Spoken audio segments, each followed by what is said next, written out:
Oke, bismillahirrahmanirrahim. Assalamualaikum warahmatullahi wabarakatuh. Berjumpa lagi dalam pembelajaran informatika. Hari ini kita akan membahas pemrograman dasar dengan Pascal. Sebelum memulai materi pada hari ini, mari kita berdoa dulu menurut agama dan kepercayaan masing-masing. Berdoa dimulai.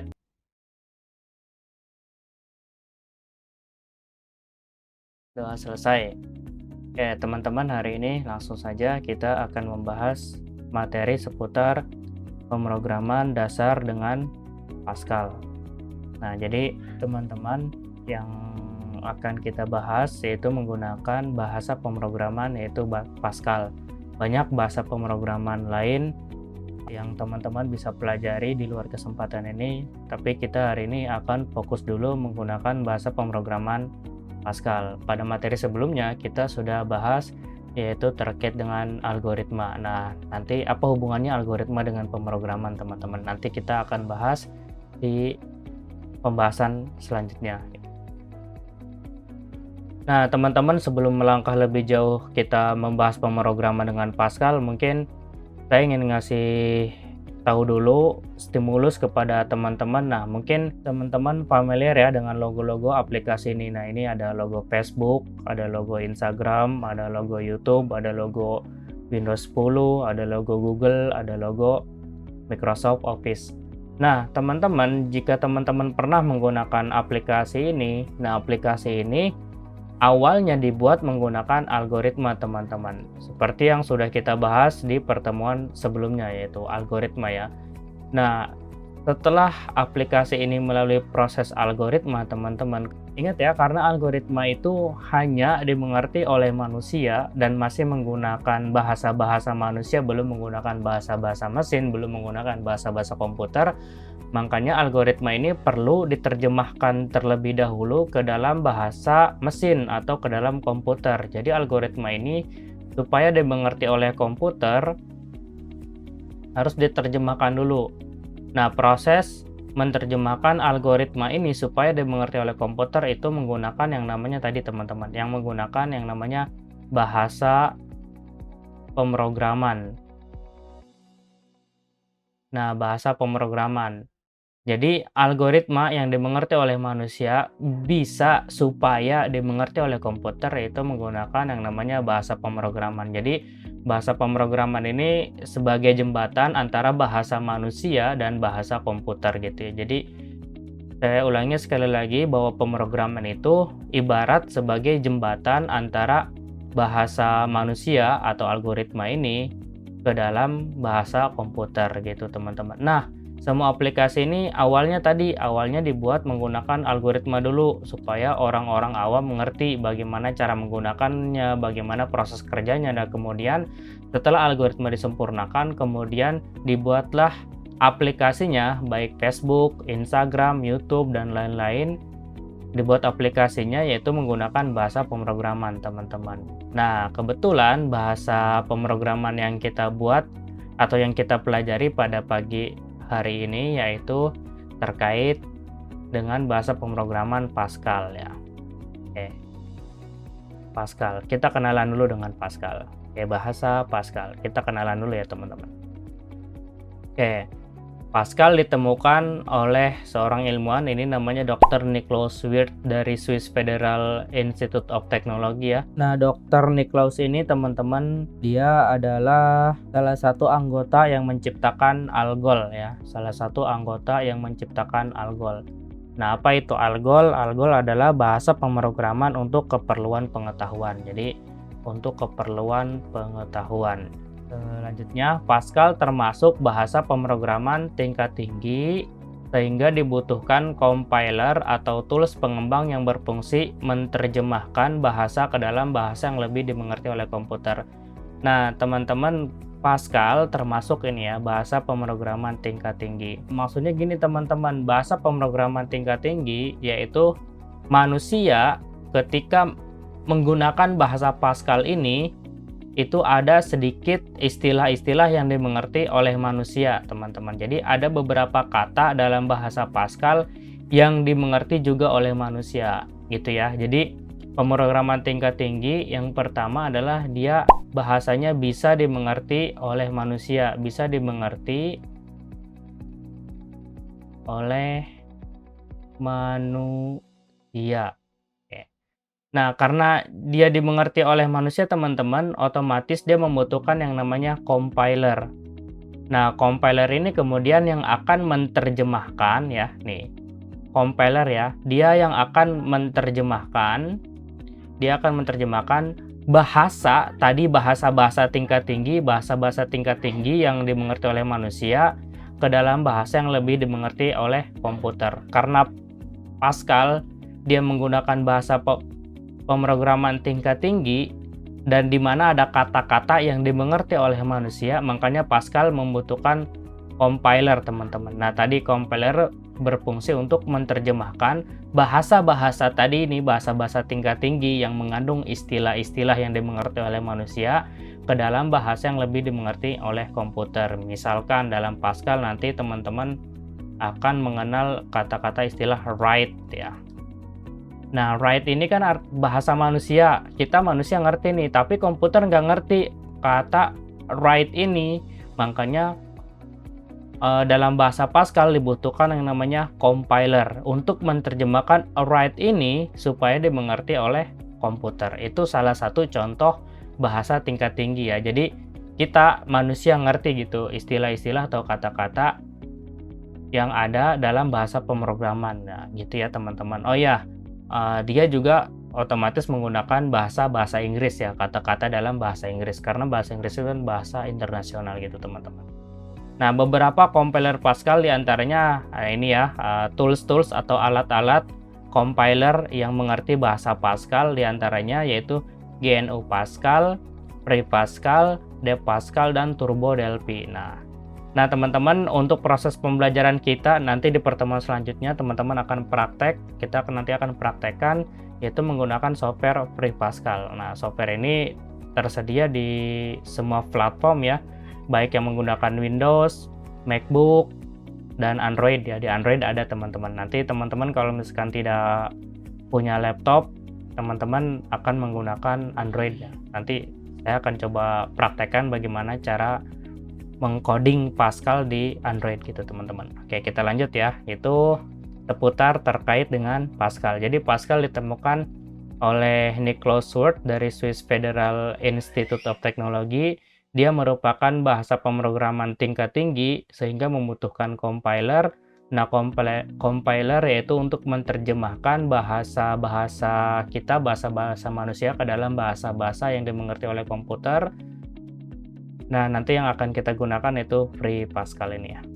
Baik teman-teman, kita lanjut. Nah, tadi kita sudah gambaran umum terkait dengan Pascal. Selanjutnya yang akan kita bahas adalah struktur program Pascal. Sebelum teman-teman membuat sebuah program atau membuat sebuah coding, membuat sebuah aplikasi menggunakan bahasa program Pascal, teman-teman harus paham terlebih dahulu struktur-struktur kode bahasa pemrograman dalam Pascal. Teman-teman, secara umum struktur kode dari sebuah program terdiri dua bagian utama. Nah, secara umum kode Pascal, bahasa pemrograman Pascal hanya terdiri dari dua bagian utama, yaitu ada judul dan ada blok program. Oke, nanti blok program dibagi lagi. Nah, blok program dibagi lagi nih, terdiri atas deklarasi dan pernyataan teman-teman. Oke, ini contoh saja langsung ya. Misal kita buat program luas lingkaran. Nah, ini adalah judul program. Seperti biasa, judul itu ditaruh di atas program yang kita buat teman-teman. Nanti penulisan judul juga seperti apa nanti ada di pembahasan selanjutnya. Oke, judul program. Nah, ini terus ada lagi konstanta pi sama dengan 3,14. Nanti ini penjelasannya teman-teman. Yang jelas konstanta dan variabel itu setelah judul ada yang namanya bagian deklarasi. Nah, kita di sini menuliskan bagian deklarasi. Nah, terus di bawah bagian deklarasi dimulai dari kata-kata begin. Ini teman-teman, setelah kata-kata begin sampai kata-kata end titik ya, itu adalah bagian pernyataan. Jadi kalau misalkan ada pertanyaan bagian pernyataan yang mana, pokoknya setelah kata-kata begin nih, Setelah kata-kata begin ini teman-teman ya, setelah kata-kata begin ini dan diakhiri dengan N, nah itu adalah bagian pernyataan. Nah, bagian deklarasi dan bagian pernyataan itu termasuk ke dalam kelompok blok program, teman-teman. Jadi secara umum ada dua struktur dalam bahasa pemrograman Pascal. Yang pertama judul ya, ada paling atas. Terus di bawah judul ada lagi blok program. Nah, blok program terdiri dari dua bagian, yaitu bagian deklarasi dan bagian pernyataan. Oke, ini penjelasannya teman-teman. Yang pertama tadi judul program ya, diidentifikasi nama program yang dibuat. Nah, kalau ini teman-teman kalian perhatikan judul programnya luas lingkaran, berarti ini mengidentifikasi atau memberitahukan kepada komputer bahwa kita sedang membuat program luas lingkaran, teman-teman. Nah, terus selanjutnya bersifat opsional, teman-teman. Opsional ini artinya boleh ada atau tidak ada gitu. Teman-teman terserah yang ini mau ditulisin atau tidak dituliskan juga nggak masalah gitu. Cuman lebih baik dituliskan untuk mengidentifikasi program yang sedang kita buat. Jadi kita tahu ketika kita buat program, ketika kita buka lagi program itu, kita tahu oh ini program ini program ini program ini gitu. Jadi meskipun dia bersifat opsional tadi ya, boleh ada ataupun tidak ada, tapi lebih baik dituliskan teman-teman. Ya. Diawali dengan kata program sebagai kata baku dalam Pascal. Nah, untuk menuliskan judul program diawali dengan kata program ini, teman-teman. Nah, jadi kita memberitahukan kepada Pascal bahwa program. Nah, namanya apa? Nama judulnya ini bebas ya, terkait dengan program yang kita buat. Cuman ketika kita memberikan judul, kita harus diawali dengan kata program, teman-teman. Ini aturan di sana, aturan bahasa Pascalnya, teman-teman gitu ya. Nah, selanjutnya ada bagian deklarasi program ya. Nah, ini bagian deklarasi ya, yaitu bagian persiapan di mana semua hal yang diperlukan oleh bagian program ada pada bagian deskripsi dituliskan di sini, teman-teman. Jadi, ketika kalian buat program, apa saja hal-hal yang dibutuhkan dalam program itu harus dituliskan di dalam bagian deklarasi program, teman-teman. Kita balik lagi ke sini, contoh nih, ini kan ada bagian konstanta, ini ada bagian variabel. Nah, ini dituliskan dulu karena konstanta ini dan variabel ini yang akan dibutuhkan oleh program. Nah, di sini teman-teman akan dipakai tuh, lihat P ya, konstanta P. Terus ada lagi R, nah R juga di sini teman-teman. Jadi pada bagian deklarasi program ini dituliskan hal-hal apa saja yang dibutuhkan oleh program ketika kita menuliskan kode programnya gitu. Nah, terdiri dari unit konstanta, variabel, tipe data, serta prosedur dan fungsi ya. Nah, di sini ada konstantanya ini nilai konstantanya. Terus ada lagi variabel ya, ada variabel R, ada variabel luas, dan ini ada tipe datanya teman-teman. Nanti pembahasannya akan ada di belakang gitu teman-teman. Cuman teman-teman setidaknya tahu dulu pada bagian deklarasi ini dituliskan hal-hal yang dibutuhkan dalam proses pemrograman ya. Contohnya adalah konstanta, variabel, tipe data, dan fungsi serta prosedur teman-teman. Nanti kita akan bahas di selanjutnya. Nah, selanjutnya ada lagi pernyataan atau statement. Urutan-urutan instruksi yang perlu dieksekusi. Nah, diawali dengan kata kunci begin ya, dan diakhiri dengan N dan tanda titik. Ingat ya, jadi harus diawali dengan kata begin. Nah, berarti yang ini adalah bagian pernyataan. Saya ulangi. Nah, yang ini teman-teman berarti yang ini adalah bagian pernyataan karena diawali dengan kata begin dan diakhiri dengan N dan tanda titik di N-nya gitu. Nah, ya ini tanda titiknya teman-teman. Oke, itu teman-teman struktur-struktur dari program Pascal dan pengertian-pengertiannya. Kita lanjut. Nah, aturan. Tadi kita sudah tahu struktur dalam bahasa Pascal. Sekarang kita akan tahu aturan penulisan bahasa Pascal. Nah, setiap judul program harus diakhiri dengan tanda titik koma. Nah, ini ya, ada tanda titik koma nih. Ini bagian dari judul program harus diakhiri dengan tanda titik koma. Setiap deklarasi atau pernyataan harus diakhiri dengan tanda titik koma kecuali berupa pernyataan tunggal ya. Nah, ini bagian deklarasi ya, ini diakhiri dengan tanda titik koma nih. Ini kenapa nggak ada? Ini kan masih dalam kesini ya, masih urutannya ke sini bagian deklarasi. Nah, karena ini bagian deklarasinya selesai, nah diakhiri dengan tanda titik dan koma gitu. Yang selanjutnya tidak sensitive case, artinya tidak membedakan huruf besar atau huruf kecil, beda dengan bahasa pemrograman C atau Java teman-teman. Nah, ketika teman-teman menggunakan bahasa pemrograman C++ atau Java itu berpengaruh gitu. Bisa jadi gini teman-teman, kalau misalkan tadi di Pascal kita nulis program mau huruf P-nya doang yang besar, itu sama saja artinya dengan semuanya hurufnya besar gitu. Balik lagi deh ke sini biar teman-teman nggak bingung. Nah, ketika kita menuliskan program hurufnya kapital semua, kalau di Pascal itu tidak berpengaruh dengan teman-teman hanya menuliskan huruf P-nya doang yang besar. Misalkan gini, program. Atau kecil semua, misal gini, program.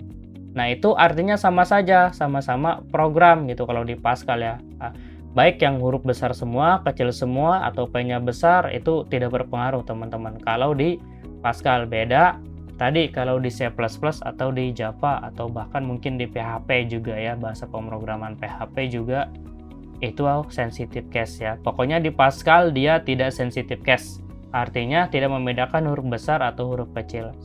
Aturan selanjutnya, setiap program harus diakhiri dengan kata N. Nah ini ya, kata N dan tanda titik. Tadi N titik, nah gitu. Boleh kayak gini, boleh huruf besar semua kayak gini, nggak apa-apa. Yang penting tulisannya N dan harus ada tanda titiknya teman-teman. Nah, sekarang selanjutnya kita akan mengenal apa itu identifier ya. Identifier. Apa itu identifier? Nah, ini dia. Identifier adalah nama yang digunakan untuk menyimpan sebuah nilai seperti variabel atau konstanta. Oke. Saya ulangi, identifier adalah nama yang digunakan untuk menyimpan sebuah nilai variabel atau konstanta. Tadi ya, di bagian deklarasi kita menuliskan variabel dan konstantanya. Nah, berarti variabel dan konstanta itu termasuk ke dalam identifier. Oke ya. Itu poin pertama tentang identifier. Selanjutnya, identifier juga digunakan untuk memberikan judul program, nama fungsi, dan prosedur. Oke, ternyata bukan hanya variabel dan konstanta yang termasuk ke dalam identifier. Nah, identifier juga termasuknya adalah judul program, nama fungsi, dan prosedur. Ingat ya, identifier ini kita yang buat. Kita yang buat nih, identifier ini dibuat oleh user, teman-teman. Dibuat oleh user supaya komputer mengenali, komputer memahami gitu. Komputer memahami. Nah, tadi identifier ada variabel, ada konstanta, ada judul program, ada nama fungsi, dan ada prosedur ya. Nanti kita akan lihat contohnya. Ada beberapa aturan dalam membuat identifier. Nah, ketika teman-teman mau menuliskan variabel, mau menuliskan konstanta, mau menuliskan judul program, mau menuliskan nama fungsi, mau membuat prosedur, itu ada aturan-aturannya teman-teman. Nah, aturannya apa saja? Harus diawali dengan huruf alfabet. Alfabet ya, A sampai Z. Mau besar semua, mau kecil semua, bebas, yang penting diawali dengan huruf alfabet. Dapat diikuti dengan angka dan karakter seperti garis bawah. Nah, misalkan karena nggak mau spasi, misalkan tadi judul program ya, misalkan luas lingkaran. Nah, ini kan ada spasinya, supaya biar lebih bagus mungkin gini aja.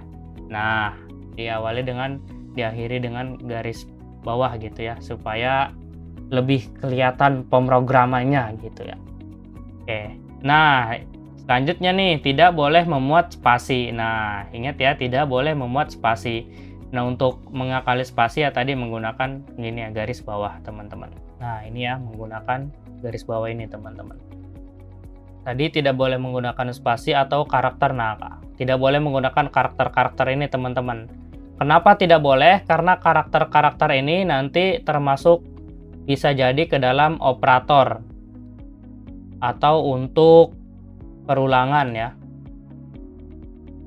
atau untuk percabangan, atau untuk apalah, untuk prosedur-prosedur tertentu biasanya yang sudah ada di Pascal gitu. Nah, terus tidak boleh menggunakan istilah-istilah, nah ini ya, tidak boleh menggunakan istilah-istilah yang sudah digunakan dalam Pascal. Misal kalian buat program gini, program div. Nah, ini tidak boleh teman-teman, pasti nanti akan error. Kalian harus buat, misalkan gini, program percobaan div misalkan. Nah, ini kan boleh karena di depannya diawali dengan alfabet dan ada garis bawahnya untuk spasi gitu. Nah, jadi bukan cuman buat program div doang. Kalau misalkan teman-teman hanya buat program div, nah nanti pasti akan error karena ini menyalahi aturan dalam penulisan tadi, penulisan identifier ya teman-teman. Kenapa ini akan error? Karena kata-kata ini, kata-kata div ini atau kata-kata yang lain di sini itu sudah ada terjemahannya sendiri, sudah ada pengenalannya sendiri dalam Pascal. Jadi ketika menuliskan ini di Pascal sudah ada artinya sendiri teman-teman, sudah diartikan sendiri oleh compilernya gitu teman-teman. Jadi teman-teman tidak boleh menuliskan identifier menggunakan kata-kata di sini teman-teman. Ya, kita lanjut. Nah, ini kita akan bahas, tadi kita sudah singgung di awal, ada konstanta, ada variabel, dan ada tipe data. Saya ulangi lagi, konstanta, variabel, dan tipe data ini termasuk ke dalam identifier ya.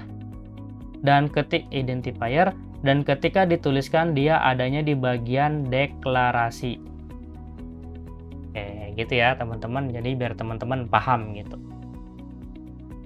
Nah, konstanta adalah sebuah identifier, tadi kita sudah bahas, yang diberikan sebuah nilai yang tetap pada permulaan program. Ingat ya, jadi ketika teman-teman ingin membuat sebuah program yang nilainya nggak mau berubah, yang nilainya segitu, nah itu teman-teman dituliskan tadi ya, const. Misalkan tadi konstantanya adalah pi, nah sama dengan 3,14 gitu. Jadi selama program ini dibuat, ketika teman-teman menuliskan pi, pasti nilainya 3,14. Itu nilai dari konstanta. Ingat, konstanta itu dia nilainya tidak berubah. Jadi segitu aja. Dan dia dituliskan pada permulaan program. Di atas tadi dituliskannya, di bagian deklarasi. Karena bagian deklarasi kan di atas. Nah, makanya konstanta itu, sekali lagi dia termasuk ke identifier, dan nilainya tidak berubah, dituliskan pada permulaan program. Tadi ya, permulaan program berarti di bagian deklarasi. Nah, terus selanjutnya, konstanta mempunyai nilai yang tetap, tidak dapat diubah lagi, dideklarasikan pada bagian konstanta seperti nah gini. Const. Nah, ingat ya, ini const nih. Berarti itu konstanta. Jadi Pascal akan mengenali, oh ini konstanta. Ini nilainya nggak akan berubah gitu ya. Identifier 1 misalkan tadi ya, nih pi ya. 3,14 berarti pi ini adalah sebagai konstanta dengan nilai konstantanya 3,14. Jadi gitu teman-teman, ketika kalian menuliskan konstanta, kalian harus berikan nilainya gitu. Oke, misalkan ketika kalian buat baru misalkan const nama sama dengan, nah misalkan kalian pengen namanya informatika. Nah, selama program itu dijalankan, ketika kalian menuliskan nama dalam program tersebut akan keluar nilai informatika gitu. Karena tadi konstanta pada nama diberikan nilainya yaitu informatika. Atau informatika ini adalah nilai dari konstanta nama gitu. Cara membacanya gitu ya teman-teman gitu. Selanjutnya, variabel adalah suatu nama atau simbol yang menyimpan sebuah nilai dan nilainya dapat berubah-ubah yang biasanya tergantung dari input user. Oke, ingat tadi konstanta itu nilainya tetap. Oke, dia nilainya tetap lah intinya gitu ya. Dan nilainya tetap. Nah, sedangkan variabel dan nilainya berubah-ubah. Jadi berubah-ubah ya, berubah tergantung dari input user, teman-teman. Gitu ya. Kalau konstanta itu tetap, kalau variabel itu berubah-ubah tergantung input dari user. Atau berdasarkan operasi-operasi yang ada dalam bagian pernyataan. Atau berdasarkan operasi pernyataan ya.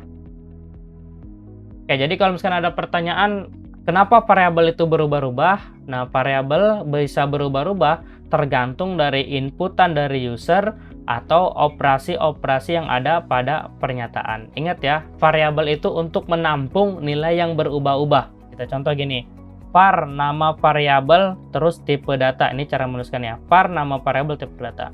Atau jika ada variabel dengan tipe data yang sama, bisa dituliskan seperti ini.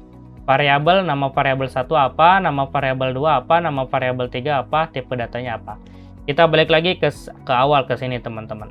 Nah, kita balik lagi ke sini. Lihat variabel nih, ada variabel R. Ini ya. Ini variabel R, ini juga variabel luas. Nah, sama-sama variabel karena diawali dengan var ya. Ini var. Nah, variabel R dan variabel luas dia memiliki tipe data real ya. Jadi kita akan bahas deh tipe data real itu apa gitu. Nanti kita akan bahas.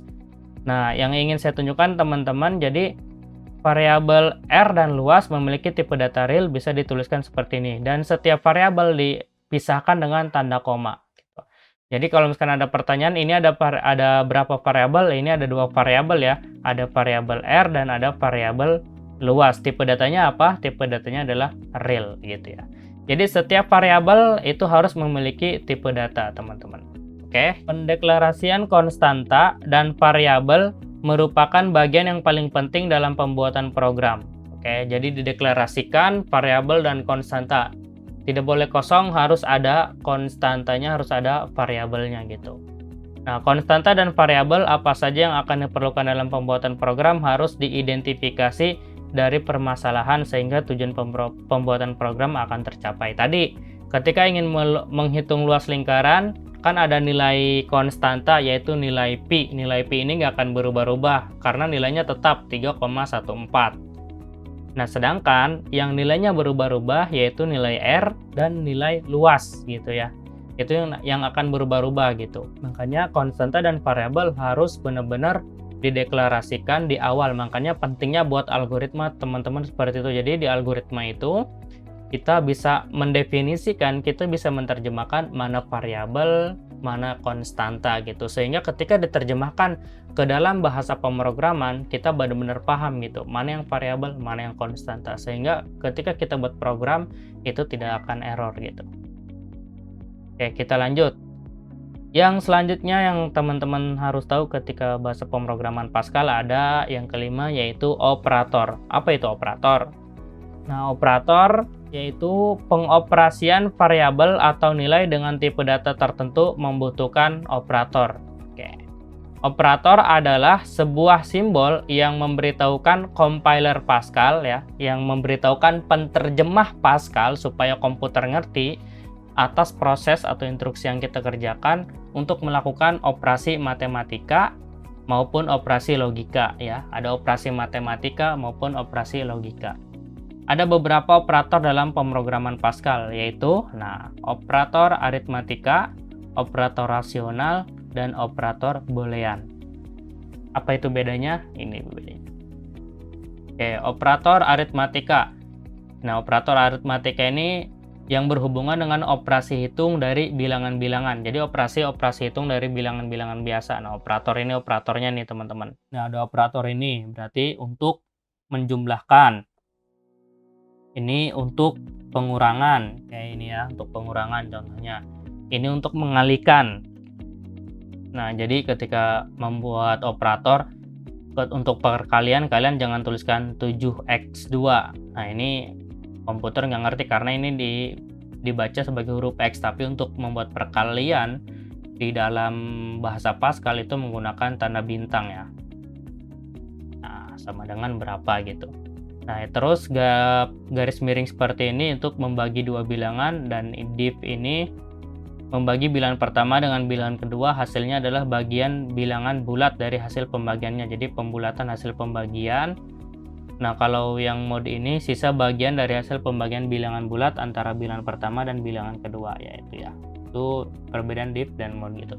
Nah, ini adalah teman-teman beberapa operator dalam aritmatika. Jadi operator-operator ini termasuk ke dalam operator aritmatika, yaitu untuk operasi hitung bilangan-bilangan gitu ya.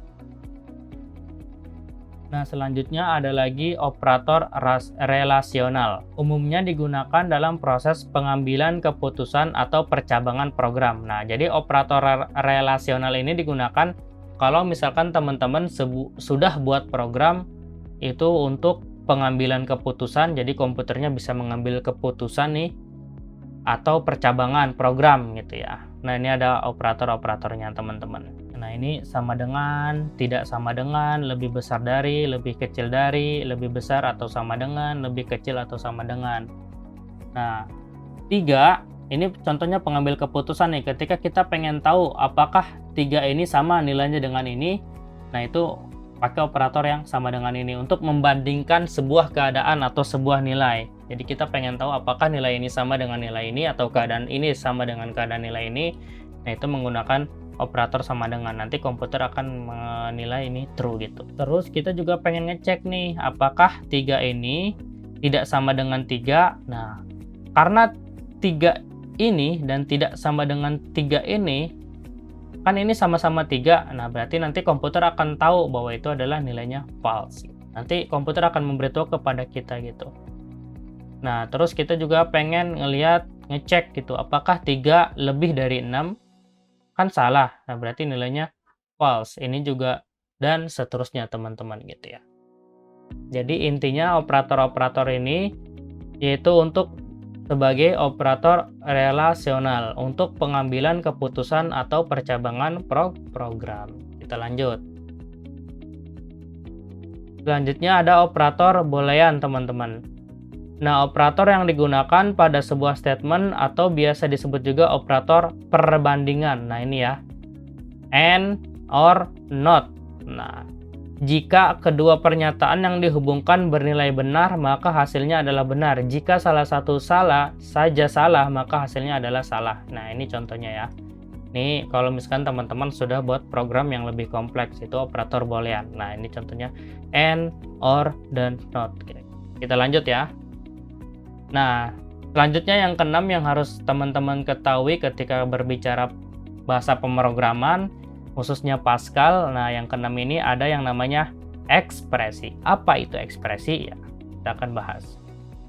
Nah, ekspresi adalah sebuah simbol dalam pemrograman Pascal yang digunakan untuk memberi nilai atau memanipulasi nilai pada variabel.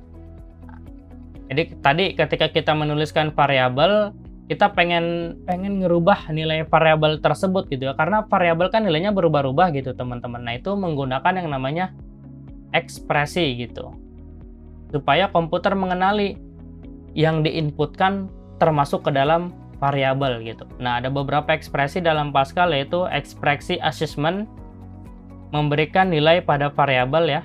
Ini berarti tadi ketika dituliskan var r, luas misalkan gitu ya, ini sama dengan real misalkan. Nah, berarti nilai ini termasuk ke dalam ekspresi assessment teman-teman ya. Terus ada lagi yang B, yaitu ekspresi input atau output. Mendapatkan inputan digunakan perintah read, nah, atau read ln gitu. Kalau read ini dia panjang, inputnya panjang gitu. Kalau read line ini dia inputannya nanti garis baru ke bawah gitu ya. Jadi satu inputan pindah ke bawah, satu inputan pindah ke bawah, satu input lagi pindah ke bawah ya. Itu menggunakan ekspresi input ya. Kalau input ini ada read atau read ln. Tadi perbedaannya. Nah, sedangkan untuk menuliskan output digunakan perintah write atau write ln ya. Sama, kalau write ini nanti komputer akan menampilkan satu baris gitu ya, sampai habis gitu. Nah, kalau write ln ini dia akan garis baru. Nah, contohnya gini teman-teman, ini cuplikan dari baris program Pascal ya, mencari luas segitiga kalau nggak salah. Ya, mencari luas segitiga. Nah, write. Nah, berarti write ini nanti komputer akan menampilkan tulisan masukkan alas di monitor ya. Read ln, ketika alasnya dituliskan oleh user, nanti akan dibaca oleh komputer, disimpan nilainya ke dalam nilai variabel. Oke. Sama ini juga write, nanti komputer di monitor akan mengeluarkan tulisan masukkan tinggi. Nah, read ln berarti nanti komputer akan menyimpan nilai tinggi. Write ln, nah ingat ya, titik koma, ini juga sama, titik koma, tadi ingat aturan penulisan dalam Pascal ya. Nah, write ln yaitu luas. Nah, luas didapatkan, nah jadi ini penulisannya, luas didapatkan alas kali tinggi dibagi 2. Nah, write ln luas segitiga adalah, nah ini dia.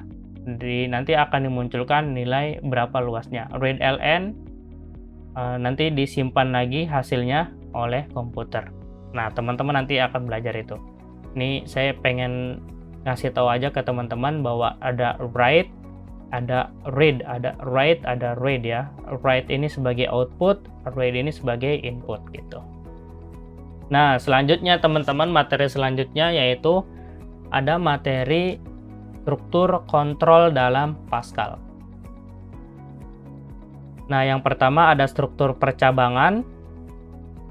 Nah, percabangan ditandai dengan kayak gini teman-teman, ada kata-kata if, then ya.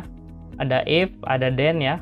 Nih, ini contohnya if, then, ekspresi boolean, pernyataan. Terus ada lagi yang percabangannya ada 3 kayak gini, if, then, sama else. Kalau nggak kayak gini ya kayak gitu misalkan. Kalau ini ya nggak kayak gitu tapi kayak gini. Nah, kalau misalkan pernyataan if dan else itu seolah-olah kalau nggak kayak gini ya kayak gitu atau kayak gimana gitu. Nah, if ekspresi booleannya, then pernyataan jika benar, else pernyataan jika salah gitu. Nah, selanjutnya ada struktur kontrol perulangan atau loop. Nah, struktur perulangan merupakan salah satu bagian terpenting dalam program. Digunakan untuk mengelola sejumlah data yang sangat banyak. Mengelola jumlah data yang sangat banyak, perulangan nih.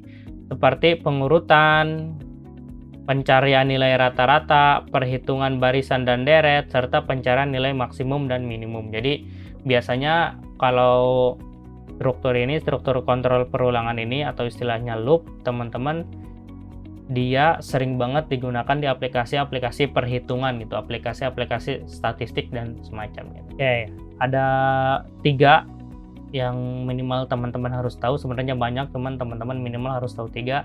Yang pertama ada yang namanya struktur for, banyak perulangan telah ditentukan. Jadi banyaknya perulangan telah ditentukan. Misalkan kayak gini, for index titik 2 sama dengan nilai awal sampai nilai akhir kerjakan pernyataan. Misal ketika kalian pengen menuliskan kata-kata informatika, sebanyak berapa kali, misalkan 100 kali misalnya. Nah, ini ditentukan nih nilai pengen hasil akhirnya 100 kali, berarti itu adalah struktur for. Jadi penulisannya for, misalkan i titik 2 sama dengan berapa nilai awalnya? Nilai awalnya misalkan 1 to 100 do apa pernyataannya? Misalkan pernyataannya informatika misalnya. Ini misal aja. Nah, berarti nanti komputer akan mencetak kata informatika ini sebanyak 100 kali dari 1 sampai 100 gitu. Itu untuk for. Jadi saya ulangi, for itu banyaknya perulangan telah ditentukan. Jadi telah ditentukan di awal. Pengen 100, pengen 1000, pengen 200, pengen 2000, bebas saja teman-teman. Selama komputer masih mampu melakukan perulangan tersebut gitu. Nah, yang kedua ada struktur while. Banyaknya perulangan tidak ditentukan. Oke, kalau tadi for dia ditentukan nih. Banyaknya berapa? Kalau yang while ini dia tidak ditentukan. Hanya diberi syarat kapan perulangan masih dapat dilakukan gitu. Jadi komputer akan terus melakukan perulangan selama persyaratannya belum terpenuhi. Tetapi ketika persyaratannya telah terpenuhi, komputer akan menghentikan perulangan tersebut. Nah, ini ya. Penulisannya konsepnya seperti ini. While kondisi do pernyataan. Itu yang menggunakan while. Intinya while itu banyak perulangan tidak ditentukan. Hanya diberi syarat kapan perulangan masih dapat dilakukan. Jadi ketika perulangan atau ketika syaratnya belum terpenuhi, komputer akan terus melakukan perulangan. Tetapi ketika syaratnya sudah terpenuhi, komputer akan menghentikan perulangan. Selanjutnya, yang terakhir teman-teman, yaitu ada yang namanya struktur repeat. Nah, berbeda lagi, struktur repeat itu pernyataannya akan dilakukan sampai memenuhi kondisi yang diinginkan. Ingat ya, dia kondisinya yang di akhir, teman-teman, yang diakhirkan gitu. Jadi perulangannya dilakukan di awal, pernyataannya dituliskan di awal, tetapi kondisinya dituliskan di akhir gitu. Dia hampir sama dengan while ini, teman-teman, hampir sama dengan while do ini. Cuman bedanya kalau pada repeat until ini dia pemeriksaan kondisinya dilakukan di akhir perulangan gitu ya. Jadi dia melakukan dulu perulangan pernyataan satu, misalkan diulangi dulu. Terus sama dia dicek nih, sama komputernya dicek apakah sudah terpenuhi kondisinya. Kalau sudah terpenuhi ya udah, berarti ini nggak dilakukan. Tetapi kalau misalkan ini belum terpenuhi, dia akan terus ke bawah gitu sampai kondisinya terpenuhi, teman-teman. Jadi kita menuliskannya dulu pernyataannya kita tuliskan dulu. Nah, setelah pernyataannya ditulis sama dia dicek langsung ke kondisinya. Bener nggak, sesuai dengan kondisi nggak? Kalau misalkan sesuai dengan kondisi berarti ya udah selesai. Perulangannya selesai, loopingnya selesai, teman-teman. Berarti pernyataan yang ini tidak dijalankan. Tetapi kalau misalkan pernyataan satu belum terpenuhi, belum sesuai dengan kondisi, berarti komputer kemudian akan mengeksekusi pernyataan yang kedua, instruksi yang kedua. Nah, dicek lagi ke kondisi, apakah sudah terpenuhi? Kalau belum, komputer akan terus melakukan pernyataan yang ketiga. Dicek apakah sesuai dengan kondisi. Kalau sesuai kondisi, ya udah, berarti ini selesai. Nah, itu repeat ya, teman-teman. Beda dengan while, tuh lihat penulisannya. Kalau while ini dia kondisinya dulu dituliskan, baru pernyataannya. Kalau misalkan repeat, dia pernyataannya dulu yang dituliskan, baru kondisinya, teman-teman. Itu ya, teman-teman. Nah, terima kasih teman-teman atas perhatiannya. Pada pertemuan kali ini kita membahas konsep dasar mengenai dalam pemrograman, khususnya pemrograman Pascal. Pada video selanjutnya, insya Allah nanti kita akan praktek cara penulisan coding dalam Pascal. Nanti yang akan kita gunakan menggunakan HP saja, menggunakan Android saja, biar teman-teman bisa langsung praktekkan di HP masing-masing. Kurang lebih mohon maaf teman-teman, mudah-mudahan bermanfaat. Assalamualaikum warahmatullahi wabarakatuh.